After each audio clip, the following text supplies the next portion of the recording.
Hello friends, मैं रिनी मिश्रा स्वागत करती हूँ अपने इस ऑनलाइन प्लेटफॉर्म पे जिसका नाम है रिनी एकेडमी।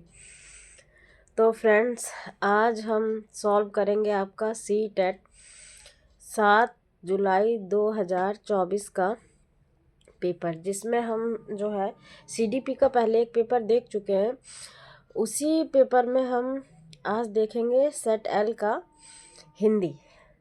हिंदी में जो लैंग्वेज फर्स्ट है, जो भाग 4 के अंतर्गत आता है, आज हम इसको देखेंगे।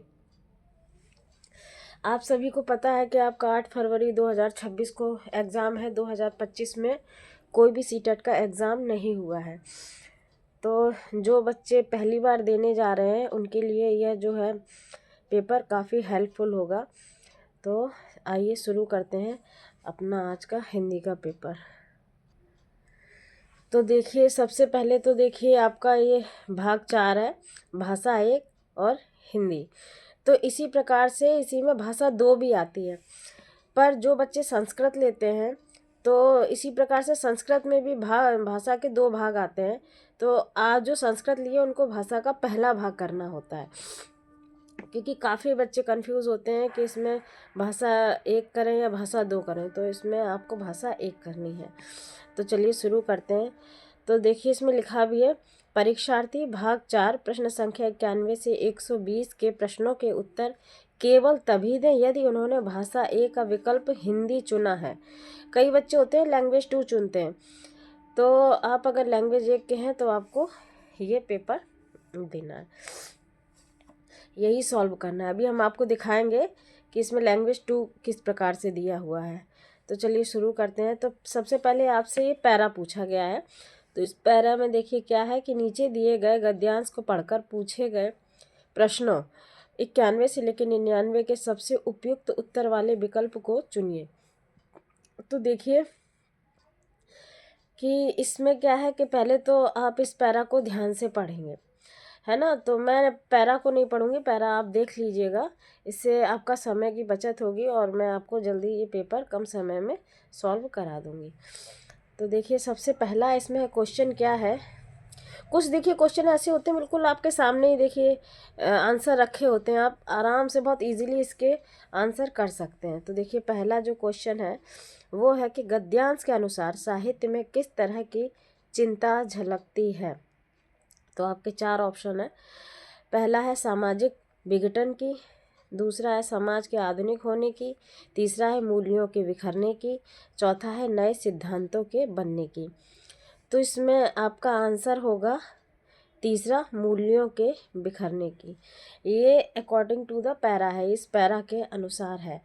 देखिए यहाँ पे जैसे कि आप देख सकते हैं इसमें, क्योंकि आपका सामने ही आंसर रखा हुआ है कि विश्रंखलित होते सिद्धांतों और टूटते बिखरते मूल्यों की चिंता बराबर बनी रहती है। तो देखिए, मूल्यों के टूटने बिखरने की बात की जा रही है, वही साफ यहाँ पे दिया हुआ है। तो यही आपका आंसर होगा। ये देखिए, यहाँ से यहाँ तक आपकी इस लाइन में पहला आंसर निकल गया है। और आप दूसरा देखते हैं। दूसरा क्वेश्चन है आपका, किस तरह के साहित्यकारों की आवश्यकता हर युग में बनी रहती है। तो 4 ऑप्शन है। पहला है जो समाज का विकास करते हैं, दूसरा है जो समाज को जागरूक करते हैं, तीसरा है जो समाज को मनोरंजन करते हैं, चौथा है जो समाज को नैतिक बनाते हैं।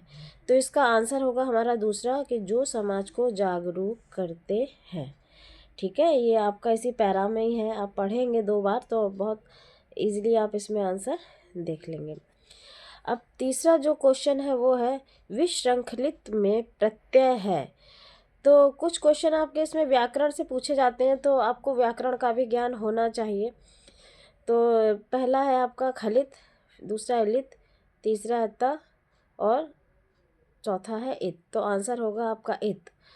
तो देखिए, आपका साफ दिख रहा है कि लास्ट का देखिए उपसर्ग प्रत्यय में, तो प्रत्यय अंत में दे लगता है, उपसर्ग आपका पहले लगता है शब्द के। तो लित में इत आ रहा है प्रत्यय, तो इसलिए आपका इत होगा। और नेक्स्ट आपका है 94 नंबर, समाज के बदतर होने की स्थिति वाक्य में रेखांकित शब्द का अर्थ है। तो आपका पहला है दुराचारी, दूसरा अभिमानी, तीसरा है बेईमान, चौथा है अत्यधिक बुरा। तो आंसर आपका हो जाएगा चौथा, अत्यधिक बुरा।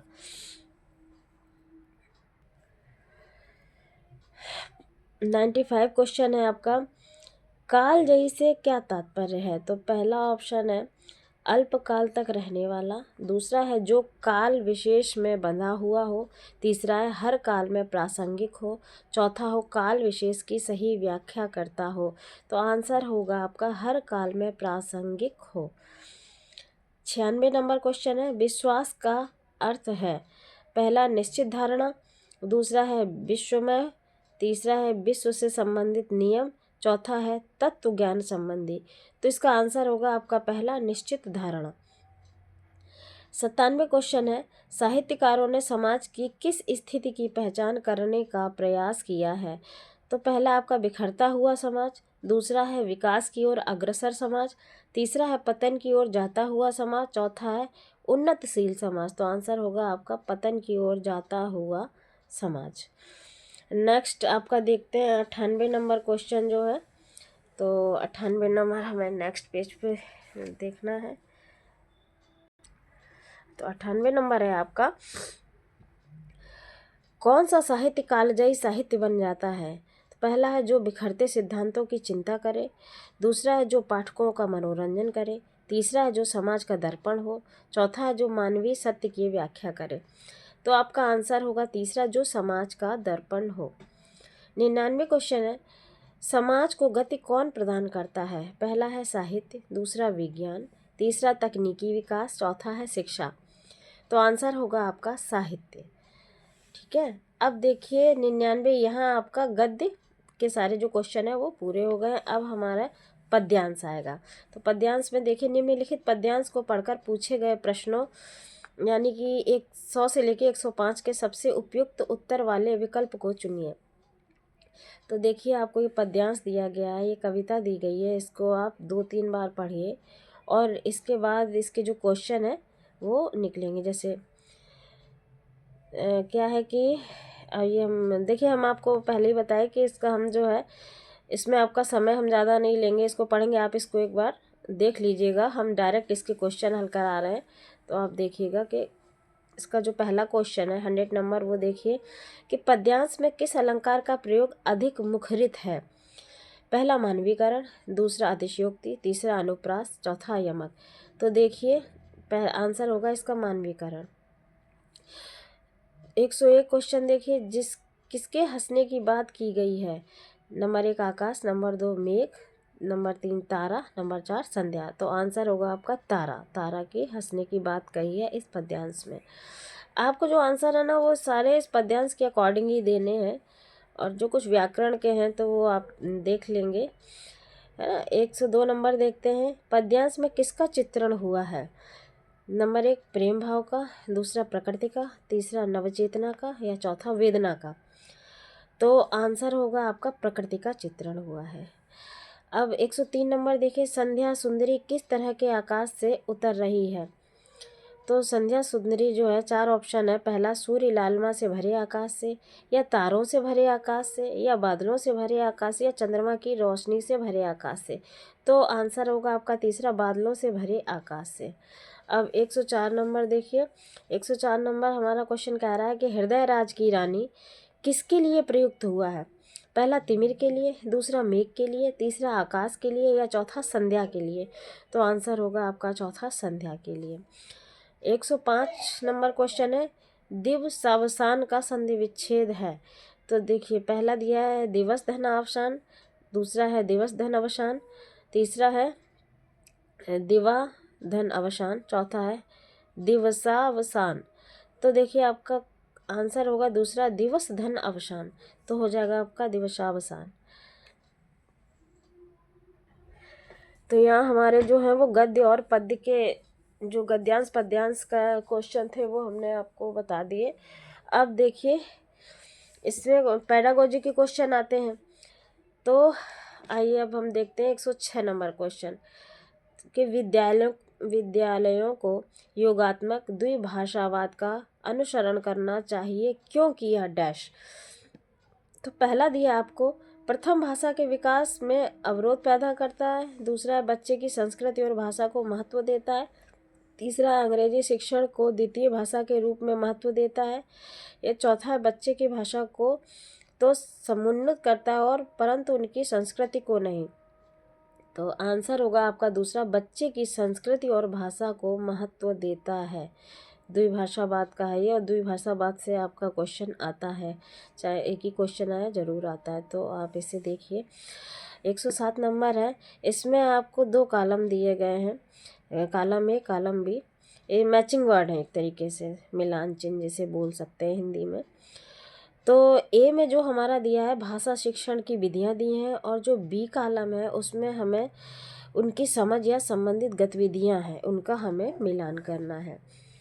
तो देखिए जो ए साइट में दिया है संप्रेषणात्मक भाषा शिक्षण, बी प्रत्यक्ष विधि, सी व्याकरण अनुवाद, और चौथा जो डी दिया है वेस्ट की नवीन विधि।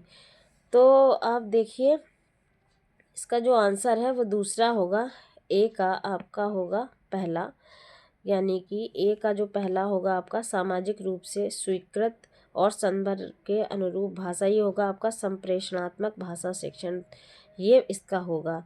और बी का आपका चौथा हो जाएगा, यानी कि प्रत्यक्ष विधि जो होती है वो व्याकरण को आगमनात्मक तरीके से पढ़ना होता है ना। और आपका जो सी का तीसरा है व्याकरण अनुवाद जो है वो लिखित साहित्यिक सामग्री होती है।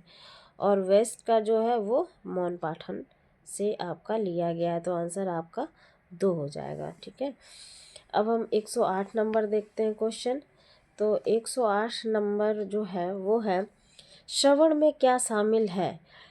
पहला आपका ध्वनियों की पहचान करना और उनसे अर्थ निकालना। दूसरा ध्वनि सुनना, ध्वनि जैसी है तदनुसार डिकोड करना।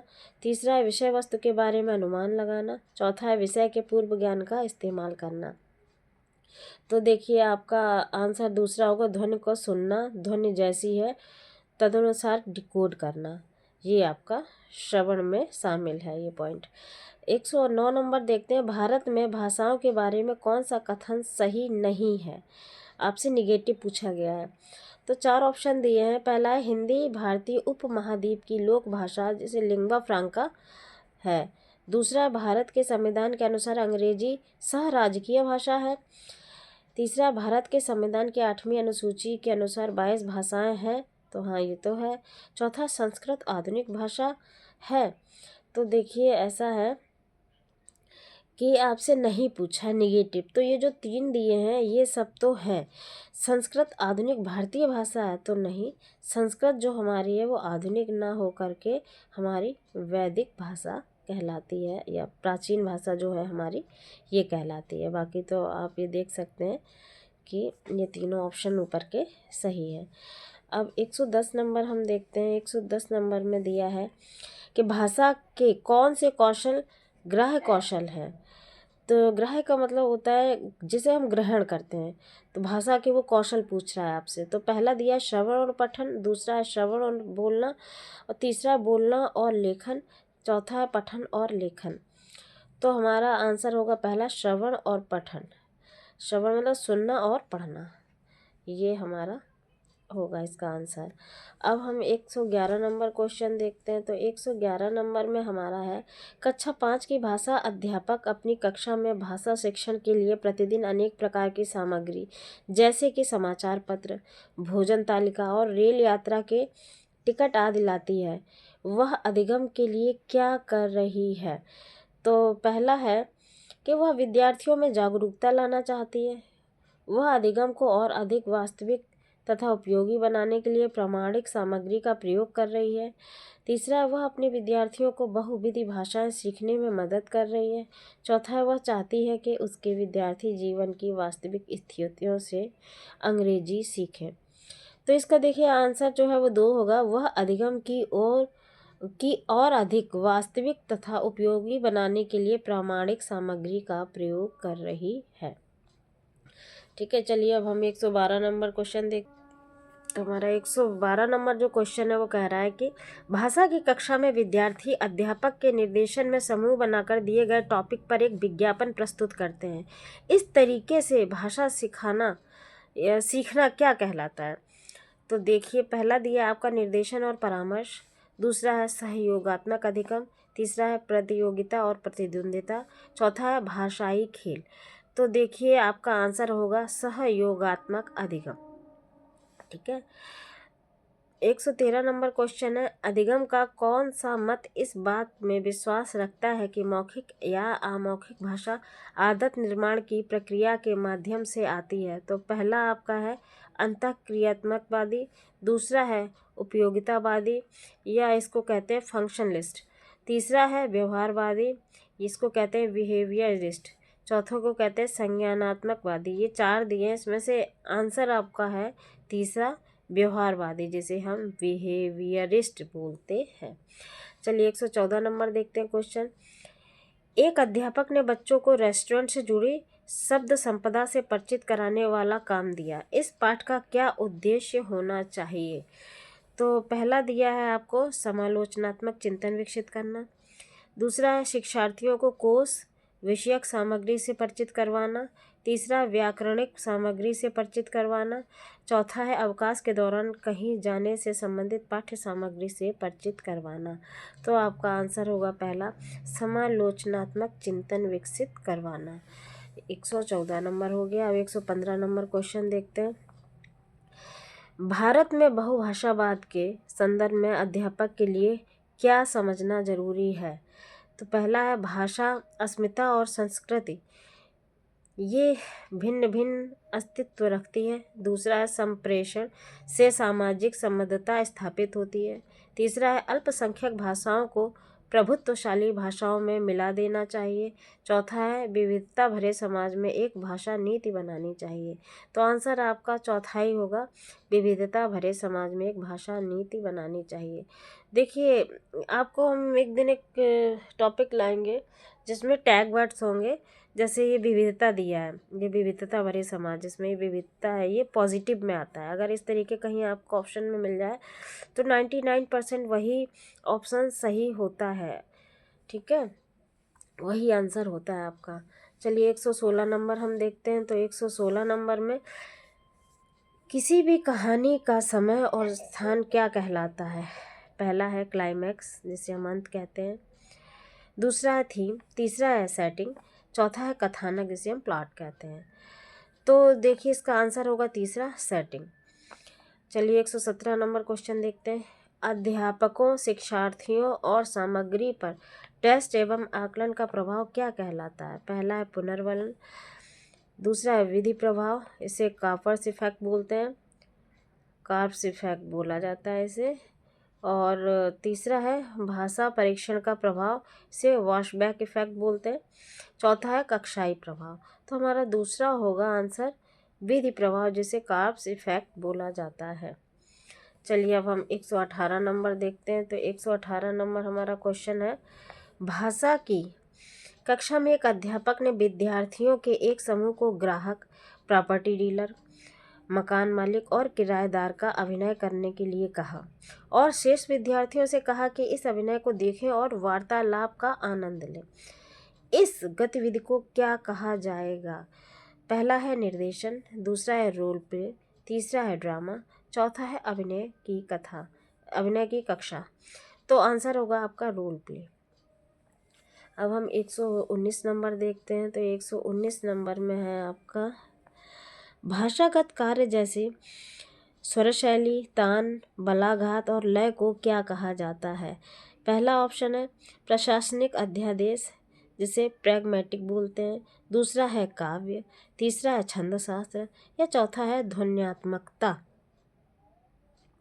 तो आपका आंसर होगा दूसरा काव्य। ठीक है, क्योंकि जो आपके स्वर शैली, तान, बला, घात मतलब स्वर लय ताल जो है वो काव्य के अंतर्गत जब कविता पढ़ी जाती है तो इसमें इन सब का बहुत विशेष ध्यान रखा जाता है। ये सब इसी के अंतर्गत आते हैं, काव्य के अंतर्गत, तो इसलिए इसका आंसर काव्य होगा। ठीक है, अब 120 नंबर क्वेश्चन देखते हैं। किसी श्रवण से जुड़ी गतिविधि की योजना बनाते समय कौन सा कारक महत्वपूर्ण नहीं है? आपसे नेगेटिव पूछा है, नहीं पूछा है। तो देखिए पहला है वक्ताओं की संख्या, दूसरा है आपका रिकॉर्डिंग को थोड़ा सा रोकना, यानी कि पॉज देना, जैसे पॉज कर देते हैं हम। तीसरा है बोलने की गति। चौथा है वक्ताओं का जेंडर, बोलने वाले महिला हैं या पुरुष। तो आपका देखिए, आपसे नहीं पूछा निगेटिव, तो जो जेंडर वाला है, महिला है या पुरुष, ये मैटर नहीं करता है, इसलिए नहीं पूछा है, तो आपका यही होगा। बाकी ये जो तीनों हैं वो पॉजिटिव में आएंगे। तो फ्रेंड्स, आपका 120 नंबर का जो हिंदी का पेपर है वो आपका सॉल्व मैंने करा दिया है। एक बार आप देख लीजिए। मैंने इसमें क्या है कि आपको ज़्यादा डिटेल नहीं बताई है, डायरेक्ट मैंने आपको पेपर बताया, डायरेक्ट आंसर बताया है कि इस तरीके का पेपर आता है। और मैं आपको टैग वर्ड्स का एक टॉपिक लेके आऊँगी, जिससे आपको काफ़ी हेल्प मिलेगी अपना पेपर सॉल्व करने में, जिससे अगर आपको कोई क्वेश्चन नहीं आ रहा है तो आप इजीली उस टैग वर्ड की सहायता से अपना आंसर निकाल सकते हैं। ये देखिए, इसी तरीके ये इंग्लिश का सेक्शन है। ये देखिए, अभी मैंने आपसे बात की थी कि जो लैंग्वेज फर्स्ट और लैंग्वेज सेकंड, तो ये देखिए उसी के आगे आपको ये जो दिया है, मतलब कि भाग 5 में आपको ये लैंग्वेज 2 दिया हिंदी। अगर आप इसको चूज़ करेंगे तभी इसको ये वाला पेपर, ये सेक्शन मतलब आपको सॉल्व करना है। सेम उसी तरीके जो अभी मैंने आपको सॉल्व कराया वो सेम वही है। यहाँ पे भी गद्यांश दिया है, आगे पद्यांश दिया और सेम क्वेश्चन दिए हुए हैं, पर ये आपको तभी सॉल्व करना है अगर आपने लैंग्वेज 2 सिलेक्ट की है। और अगर नहीं की है तो फिर लैंग्वेज 2 में आपको संस्कृत भरनी होगी। तो यहाँ पे आपको पेपर जो संस्कृत का मिलेगा आपको उसको सॉल्व करना होगा। आप इसको भी एक बार देख लीजिए। देखिए, इस तरीके गद्यांश दिया हुआ है, इस तरीके ये इससे संबंधित कुछ प्रश्न है, और इसी प्रकार से इसमें आपको एक पद्यांश भी आगे दिया होगा। इसमें आपको गद्यांश दिया है और ये देखिए इसमें गद्यांश हैं दोनों, और आपके इससे संबंधित कुछ प्रश्न हैं। देखिए, कुछ व्याकरण से संबंधित हैं, कुछ ऐसे हैं, इधर आपके कुछ पैडालॉजिकल क्वेश्चंस हैं। इस तरीके इसमें आपके क्वेश्चन दिए हुए हैं। तो फ्रेंड्स, अगर आपको ये पेपर सही लगा हो, ये जानकारी अच्छी लगी हो, आपका ज़रा सा भी हेल्प किया हो इस पेपर ने, तो मेरे चैनल को लाइक करें, शेयर करें और सब्सक्राइब करें। मिलते हैं किसी और पेपर सॉल्यूशन के साथ, तब तक के लिए धन्यवाद।